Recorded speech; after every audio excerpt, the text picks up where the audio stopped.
Baby Alive by Lucy Corin. Baby Alive, 2012, 109 minutes.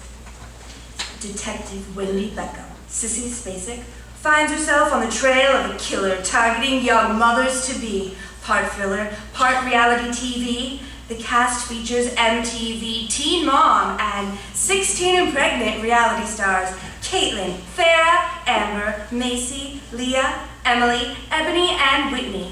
The young women struggle with their relationships, dreams, and new responsibilities while attempting to evade a mysterious stalker. As time runs out and bodies pile up, Detective Beckham finds herself confronting her own past. Also starring John Stamos. Reviews. 5 stars. Baby Alive sucked you in and never let you go. If you want action with raw emotion and the added bonus of real people that lend an air of ambiguity, this movie will intrigue and inspire. 4 stars.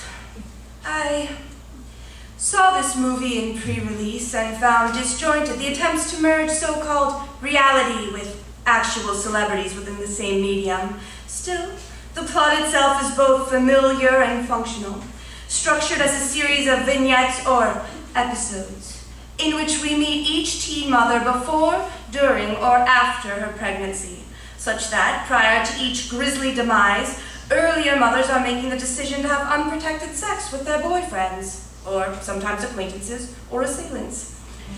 The later scenes show the young ladies increasingly pregnant and so on. Thereby, an interesting effect occurs with respect to time, which I could get into further, though not in this format. Some of the most affecting portrayals are actually the minor characters, the teens' family members, friends, and so on, who subtly look askance at the proceedings and are in various ways positioned by force or happenstance to observe as well the killings, but then disappear from the film, not to get too deep, but perhaps like life itself. In any case, the actor who played these minor characters are sometimes diamonds in the rough. Overall, the film merits a 3.5, but as that option was not available, I gave it 4 with the benefit of the doubt. 5 stars. This movie, enjoyable as it was, left me with many lingering questions. It didn't say what he wants with the babies, even though there are only just a few near the end. I know that some of the fathers we're supposed to think are good father figures, so maybe the babies left over go with him, but maybe there's a sequel about the real dads? I found that aspect confusing. Otherwise, this movie is good, and I was engaged as to the internal lives at hand. I know characters curse a lot in real life, but I also feel that you didn't need to have that many curse words to make your point. 5 stars! Go Caitlin! I knew her in high school, and she was never all bad, but you gotta respect she made more of her life than I did. 3 stars. How did they get Sissy Spacek to do this movie? Sissy Spacek of Coal Miner's Daughter and Carrie and Badlands. She's a class act. She must be having money problems.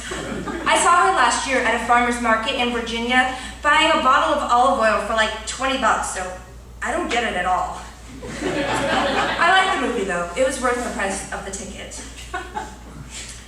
4 stars. I am very selective when it comes to giving a 5-star rating, but this movie was awesome and it would have got 5 stars, except there was a little repetition in the method the killer used. I know, serial killers have to do it the same way because they're compelled, but I also feel like the swords are a little overdone. The director could have mixed it up a bit more. Other than that, it was a fantastic viewing. John Stamos as the son/villain leads an air of brooding sophistication to the young cast. 1 star. This movie arrived cracked, and when you kindly replaced it with another one, I was unable to turn off the dubbing, which was Chinese or something, making for an infuriating experience. You should have a way to rate a 0 stars. 4 stars. Besides being genuinely suspenseful, this film has many themes and issues that it portrays. I enjoyed the symbol of the pacifier, or nubbin, as it pertains to the serial killings / cutting body parts off aspects of the film. In terms of society at large, many of us have felt this way, and it lends a sense of reality to the relatable nature within the main characters. There are some good comebacks in it and surprise twists. When I go to the movies, I don't need it to be Academy Award worthy.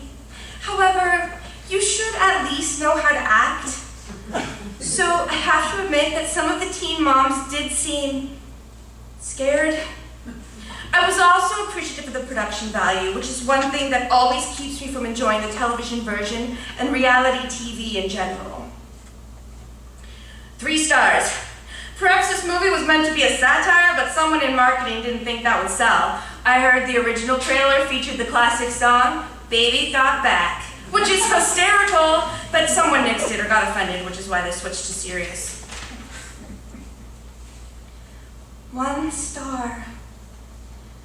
I had that doll as a kid and was expecting a movie inspired by it. But if that's the case for you, you will be surely disappointed in the travesty of this film's production. What we really want is to be entertained. Instead, you get something totally unexpected. You may remember Baby Alive as big compared to the usual dolls and pretty realistic. It came with a baby food assemblage and poop. You know, Transformers is from a toy, right?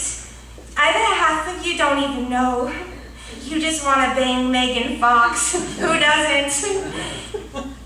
It's one thing for an artist to be inspired, but it's another thing to rip off something and not even know it. I know it's geeky, but I got a lot of education about life from that doll. 5 stars.